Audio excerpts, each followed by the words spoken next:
been injured. A police vehicle was burnt to ashes somewhere in Kawangware, while another was hijacked and commandeered by unruly protesters somewhere in Migori. 2 houses of worship were burned down in Kibra. Kiosks, supermarkets, and a mortuary were looted. Fellow Kenyans, our country's image and history in the League of Modern Nations has been at stake in the last 2 weeks. The country's economy has been hit hard at a time when my administration is doing everything possible to salvage the economy from the deep hole where we found it.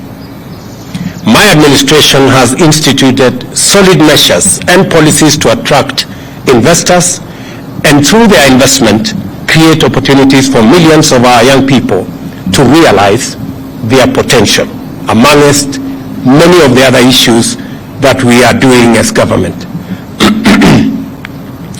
We cannot, ladies and gentlemen, we cannot allow these efforts to be derailed by acts of violence, chaos, and anarchy. We all have an obligation to respect the Constitution of Kenya. This also includes the respect of institutions established and created by the Constitution. Our country's electoral system and process is anchored on the principles of our Constitution. The Independent Electoral and Boundaries Commission conducted a free, fair, and transparent general election on the 9th of August 2022. A poll that was observed by different organizations, both local and international. The Commission declared the results for all 6 elections conducted, and any contestants who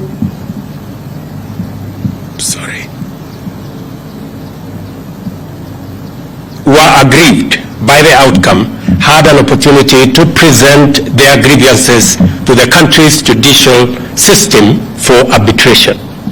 The Supreme Court of Kenya had and determined with finality the 2022 presidential election dispute and ruled on the petitions that were filed by the aggrieved contestants and their supporters. Nevertheless, I have carefully listened to the issues raised by my friend, the Honorable Raila Odinga. In times like this, it is not about who is right or who is wrong. Like Winston Churchill said, I dare say, and I quote, "Courage is what it takes to stand up and speak, but it is also what it takes to sit down and listen." I have always been ready to engage Kenyans of all walks of life, including elected and appointed leaders from across the political divide and the religious fraternity, on how to make our country better and prosperous. And in the last 6 months, I have talked to many religious leaders. I have talked to many elected leaders from across the political divide. My door still remains open for honest, objective, and sincere deliberations based on the rule of law and the Constitution.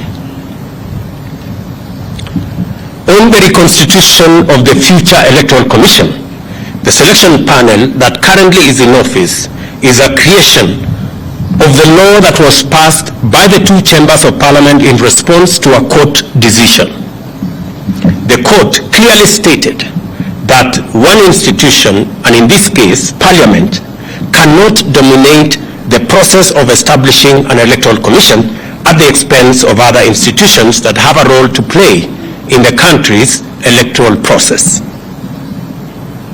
However, considering the matters raised by our friends in the opposition, I suggest a bipartisan engagement in Parliament on the reconstitution of the IEBC panel within the parameters of the law and the Constitution. In any case, Democrat and guided by the Constitution, I, on the 9th of December 2022, sent a memorandum to the Speakers of the National Assembly and Senate requesting the purposive intervention on implementation of the 2/3 gender rule, entrenchment in the Constitution of the Constituency Development Fund, Senate oversight and national gender affirmative action funds, establishment of the position of the Leader of Opposition, and the improvement of parliamentary oversight of the executive. And for the record, Parliament has already approved the parliamentary oversight of the executive, and shortly, cabinet secretaries will be appearing before the House to answer questions. The other items are still in Parliament. The IEBC selection panel and the future process of recruitment of its commissioners could as well be part of a conversation leading to constitutionally and legally binding proposals through a bipartisan parliamentary process. In other words, I am suggesting that the issues that have been raised by our friends on the matter of IEBC, my suggestion is that this matter can be handled in Parliament by a bipartisan parliamentary process so that we can agree on what it is they have an issue with, and we can adjust as is agreed and as necessary. And therefore, in these circumstances, and in view of the recent events that led to loss of life and destruction of property in the demonstrations that have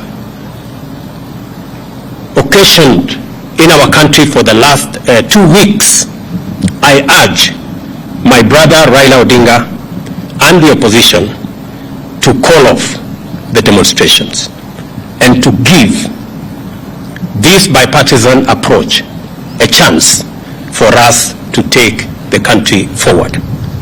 Meanwhile, I call on all Kenyans to remain peaceful and law-abiding, and I assure them that the government of Kenya will continue with its sacred duty of protecting their lives and their property, including their businesses.